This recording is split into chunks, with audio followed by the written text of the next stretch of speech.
আসসালামু আলাইকুম আব্বাজান। ওয়ালাইকুম আসসালাম। বসো, বসো। এই আব্বা। আব্বা আমি আপনার দোয়ায় এইচএসসি পরীক্ষায় গোল্ডেন এ প্লাস পেয়েছি। মাশাআল্লাহ, মাশাআল্লাহ বাবা। আমি অনেক খুশি হয়েছি। মাশাআল্লাহ, মাশাআল্লাহ। অনেক ভালো রেজাল্ট করেছো।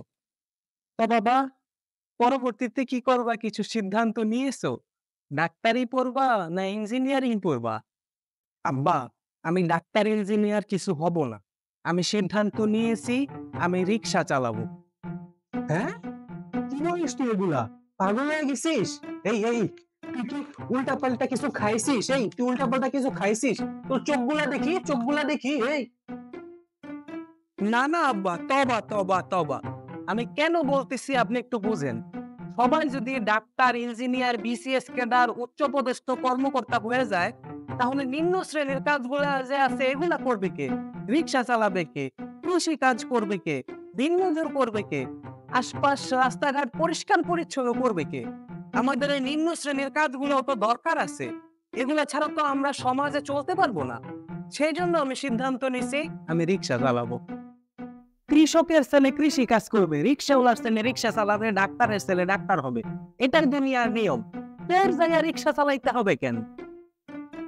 আব্বা ওই দিন এখন আর নাই। এখন চায়ের দোকানদারের ছেলে বিসিএস ক্যাডার হয়ে যাইতাছে, কৃষকের ছেলে ডাক্তার হয়ে যাইতাছে। এখন সব শ্রেণী পেশার মানুষের ছেলে মেয়েরাই শিক্ষিত হইতাছে। এখন শিক্ষার হার বাড়তাছে, সবাই শিক্ষিত হইতাছে। এখন আমি ভয় পাইতাছি সবাই যদি শিক্ষিত হয়ে যায় তাহলে যেসব শারীরিক পরিশ্রমের কাজ আছে যেগুলারে আমরা মূর্খতাবশত নিচু শ্রেণীর কাজও বলে থাকি, এই কাজগুলা কারা করবে? একজন কৃষক, সে কৃষি কাজ করে, ফসল ফলায়, শাকসবজি ফলায়, আমরা খাইতে পাই। সবাই যদি শিক্ষিত হয়ে যায় তখন এই কৃষি কাজটা কারা করবে? শিক্ষিত মানুষরা তো এসে খেতে ফসল ফলাইতে যাবে না। এটা হচ্ছে একটা সমস্যা। সবাই যদি শিক্ষিত হয়ে যায় আমাদের রাস্তাঘাট পয় পরিষ্কার করবে কারা? একজন বিসিএস ক্যাডার সাহেব তো এসে রাস্তা ঝাড়ু দেবে না। এই সমস্যার একটা জ্বলন্ত প্রমাণ হিসেবে তুমি মিডল ইস্টার্ন কান্ট্রি গুলার দিকে তাকাও। মিডল ইস্টার্ন কান্ট্রি, সৌদি আরব, কাতার, দুবাই, এসব দেশে যেসব মানুষেরা থাকে, এইসব দেশের নাগরিকরা বেশিরভাগই অনেক ধনী এবং শিক্ষিত। এই কারণে তারা দেখা যায় যে নিচু শ্রেণীর বা নিম্ন পর্যায়ের কাজগুলো তারা করতে চায় না বা কেউই করে না। ওইসব দেশে যেসব নিম্ন পর্যায়ের কাজ আছে ওই কাজগুলা বাংলাদেশ, ভারত, পাকিস্তান কিংবা আফ্রিকার বিভিন্ন দেশ থেকে মানুষ যারা যায় তারা করে থাকে। কিন্তু যখন আমাদের এই বাংলাদেশ, ভারত, পাকিস্তানের মানুষও সবাই শিক্ষিত হয়ে যাবে তখন তাদের দেশে গিয়ে এই কাজগুলো করার মতো মানুষ থাকবে না।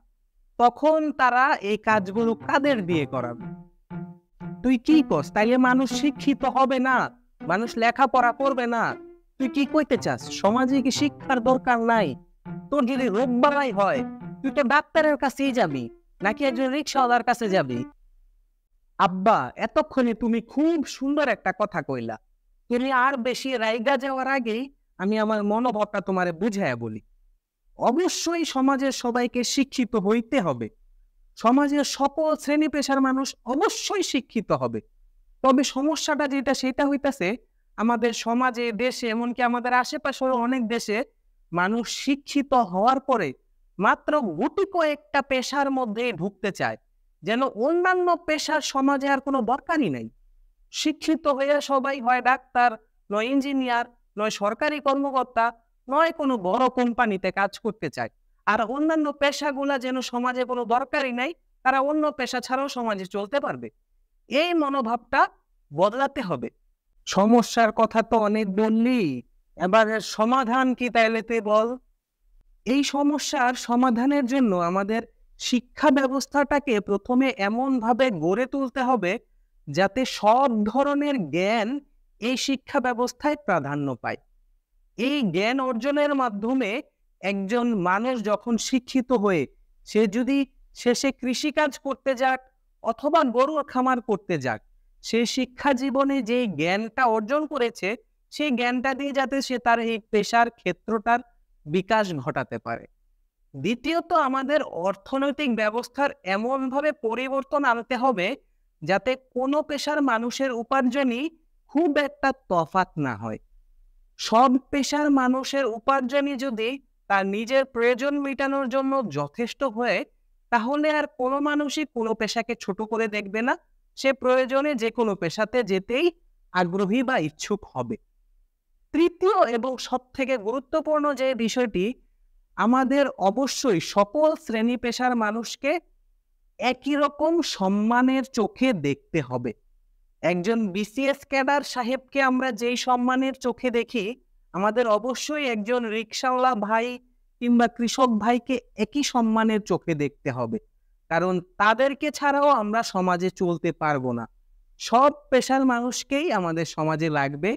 কোনো শ্রেণী পেশার মানুষকে বাদ দিয়েই আমাদের সমাজে চলা খুবই কঠিন হয়ে যাবে।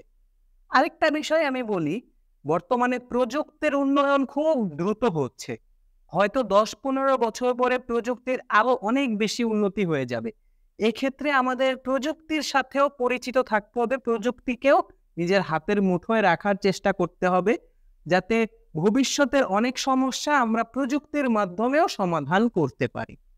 বাবারে, তুই এইচএসসিতে গোল্ডেন পাইছো শুনে আমার যতটা না গর্ব হইছে, এখন আমার তার থেকে বেশি গর্ব হইতাছে। তুই সমাজরে একদিন অনেক পরিবর্তন করে দিবি বাবা। যা বাবা, তুই তো যা ইচ্ছা তা হইতে পারস। শুধু ভালো মানুষ হবি, এটা আমার বিশ্বাস এবং এটা আমার আশা।